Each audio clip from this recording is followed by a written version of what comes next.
Welcome to this episode of Substantial Matters, Life and Science of Parkinson's. I'm your host, Dan Keller. At the Parkinson's Foundation, we want all people with Parkinson's and their families to get the care and support they need. Better care starts with better research and leads to better lives. In this podcast series, we highlight the fruits of that research, the treatments and techniques that can help you live a better life now, as well as research that can bring a better tomorrow. Off episodes are a troubling aspect of Parkinson's disease. They can be sudden and unpredictable, or gradual, such as when medication is wearing off, causing a return of motor or non-motor symptoms. They can start early on with the disease and usually increase in frequency over time as the disease progresses. Today's guest, Dr. George Kannarkat, a movement disorders fellow at the University of Pennsylvania, describes some of the causes of off episodes and how they manifest. And he suggests a variety of ways to help minimize them with a look to what new medications are here now and what's in development. Basically, what are some of the signs and symptoms of an off episode? With off episodes, there are both motor and non-motor manifestations of off episodes. So that means when you have motor off periods, you may experience some of your Parkinson's symptoms come out. So things like slowness, stiffness, tremor, shuffling gait. And there may be other non-motor symptoms, so things that are not associated with movement, things like anxiety, feeling tired, feeling just kind of an internal sensation of slowness with thinking. So those are the symptoms that people often experience with off episodes. Broadly speaking, when in the course of Parkinson's disease do off episodes become more troubling or more prevalent? Typically, people in early stages, they respond really well to dopamine replacement medications. And it's really over the course of a couple of years, 2 to 3 years in the literature, that people start to experience these off episodes. And initially, they happen infrequently, but as the disease progresses and as people have more moderate and advanced disease, it can be up to even 40 to sometimes 50, 60% of the time that someone is spending in an off episode throughout their waking hours. How suddenly do they come on? How quickly does the medication wear off? There are a few different kinds of off episodes. So there are certainly the sudden off episodes, but the majority of the time what people experience is wearing off. And this means that as the levodopa or whatever dopamine replacement is being used is metabolized and wears out of their system, slowly the Parkinson's symptoms reemerge, both the motor and the non-motor symptoms. And then there's a subset of people that experience these unpredictable or sudden offs. These also fall into a few different categories.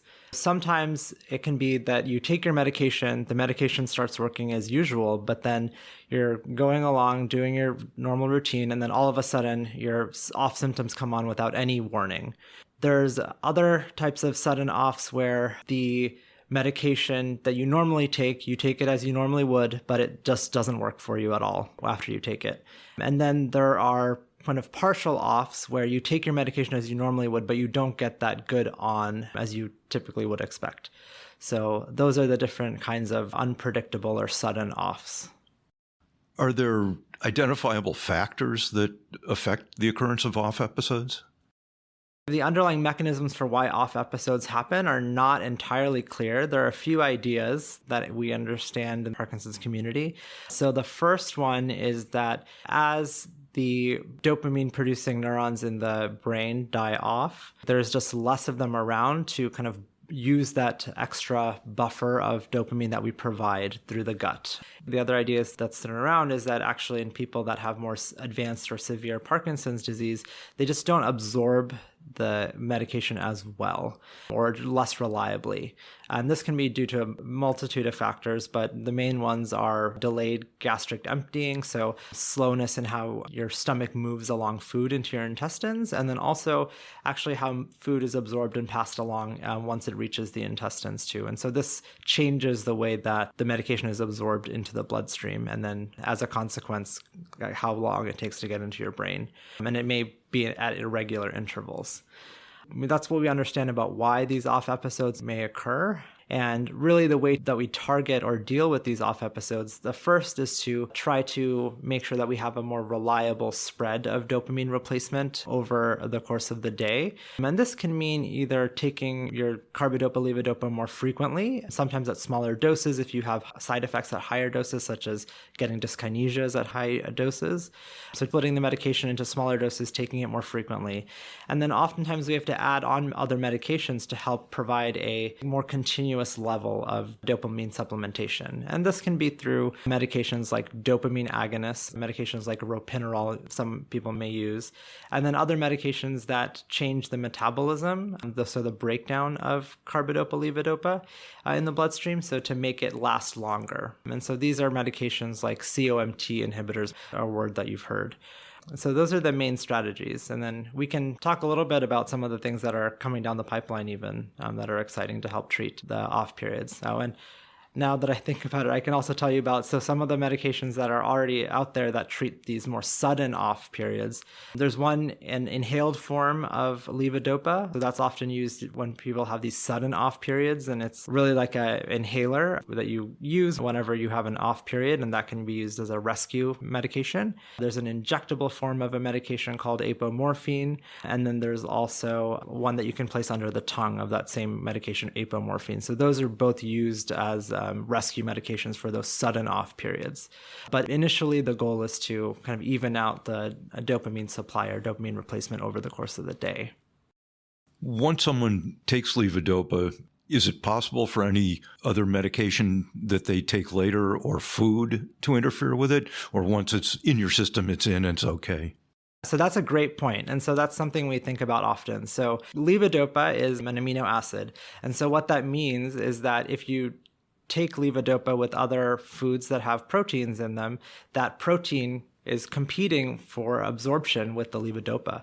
And so we know that it reduces the absorption and makes it less reliable if you take levodopa with particularly protein-rich foods. So one of the other things that we recommend is to try to keep in mind, are you taking the levodopa with food? If you are able to tolerate it by spacing it out, so either 30 minutes before a meal or an hour after you eat, sometimes the off periods are reduced in that way.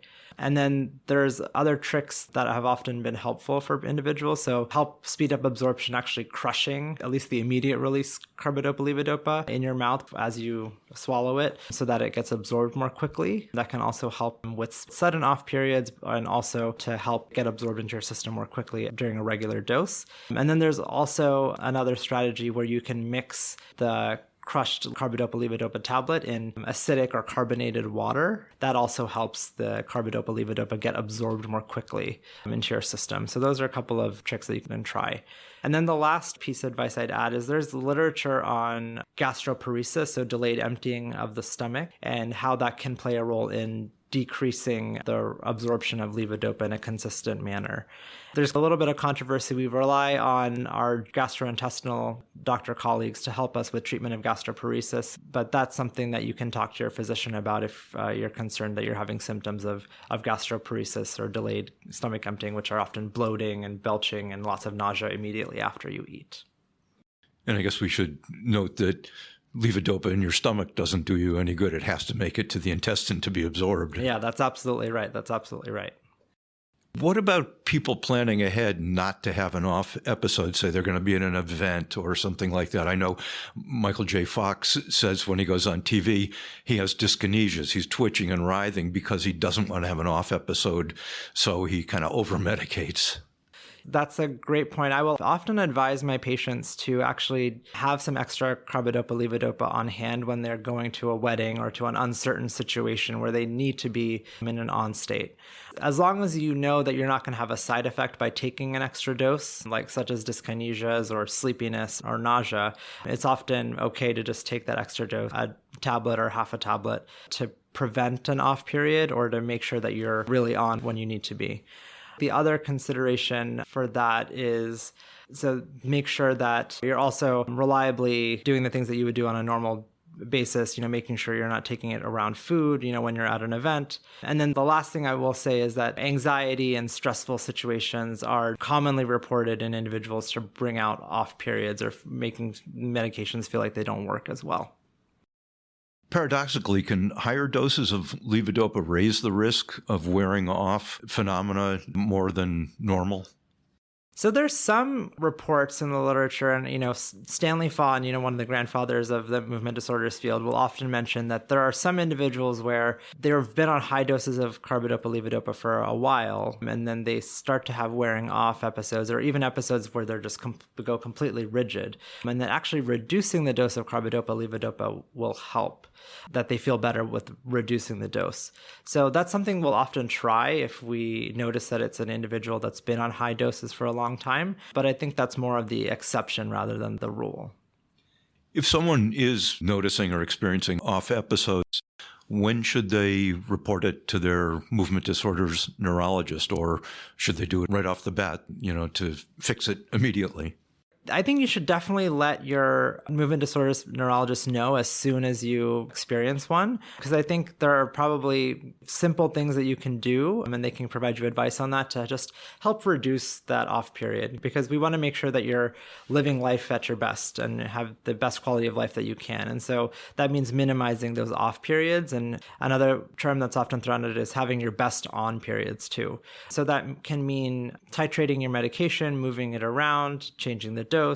And often what's helpful is actually keeping a diary for your movement disorders neurologist. You can find these diaries online. So through the Parkinson's Foundation, through the Michael J. Fox Foundation, they have some templates and outlines for how to do that. But it helps us know what times of day these off periods are happening. Does it correlate with a meal, with other medications that you may be taking? And so that can help us guide you on how to change your medication regimen, or if we need to make any changes or additions. What about when it gets to the point where someone is considering or having deep brain stimulation? Do they still experience off periods, or can you just turn on the deep brain stimulator and overcome it? So deep brain stimulation can certainly reduce off time and reduces off periods, but may not eliminate it completely. There are individuals who can certainly reduce medications, and in some cases even come off of medications completely after deep brain stimulation surgery. The goal is to reduce overall off time, but sometimes people still need to be on some level of medication to reduce their off time. That prompts a good point of another reason to tell your movement disorders neurologist about when you're having off periods, because one of the indications or the reasons to have deep brain stimulation is to treat off time and off periods. So noting that may prompt that discussion of, we should start thinking about DBS, or whether you're a good candidate for DBS in the future. Where does exercise fit in? Does that help with off periods or not? Exercise overall is good for Parkinson's disease. There's evidence that it may slow disease progression. I think a little less than a year ago, there was a study via the Fox Insight study. It was a survey of people with Parkinson's disease and what they did to reduce off times outside of taking medication. The overall majority said exercise was actually their way of reducing an off period. From individuals with Parkinson's disease, it is helpful to reduce off periods. And we know that it may slow disease progression overall. The other things that were reported in that study to be helpful for off periods were meditation and mindfulness practices, taking a break from whatever activity that was being done. And then there were a whole host of other things such as stretching and prayer and things like that were reported to help with reducing that off period. So in terms of sudden off periods, what is the nutshell recommendation or the few things that people can do about it? Yeah, so I think the bottom line is to think about, are you taking medications with food? Are you having symptoms of delayed stomach emptying or gastroparesis? Talking to your movement disorders neurologist about changing your medication regimen to help treat those off periods, and then using some of those rescue medications to try to limit the severity of those off periods when they do occur. Is there anything interesting or important to add that we haven't touched on? There are some neat interventions coming down the pipeline that I think are really exciting, and that at least I'm really excited about, that could change how we treat off periods. There are in clinical trials infusions of levodopa and apomorphine that are basically pumped underneath the skin. So I know there's already an FDA-approved device, Duopa, that pumps a levodopa gel into the intestine directly. That does reduce overall off time as well, because you have a consistent supply of levodopa. but it does come with the caveat that you have to have a tube that goes into your intestine. These subcutaneous pumps, have the only real adverse effect is some skin irritation that gets better with time, at least in the data that come out so far. But it shows promise in actually reducing pill burden and reducing overall off times by giving a constant infusion of the medication under the skin. Would this be sort of equivalent to an insulin pump sort of setup? Yeah, so they look quite similar to insulin pumps and will be actually easier to manage than insulin because you don't need to titrate it to food or anything like that. It's you just set it at an infusion rate works for you. There may be some initial setup in terms of finding that right infusion rate and maybe changing it depending on if you have a higher activity level one day, for example. But overall, much less complex than setting up an insulin infusion pump. And that would get around the problem of gastroparesis. What about nausea? Would that still potentially cause nausea too, or not?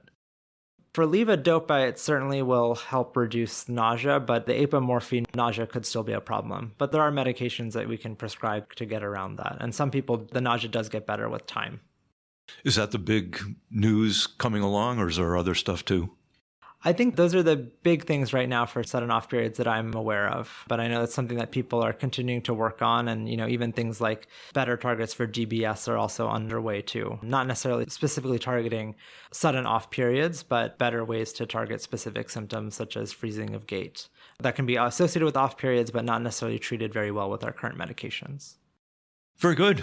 Practical advice. I hope people take it to heart if they're having off periods.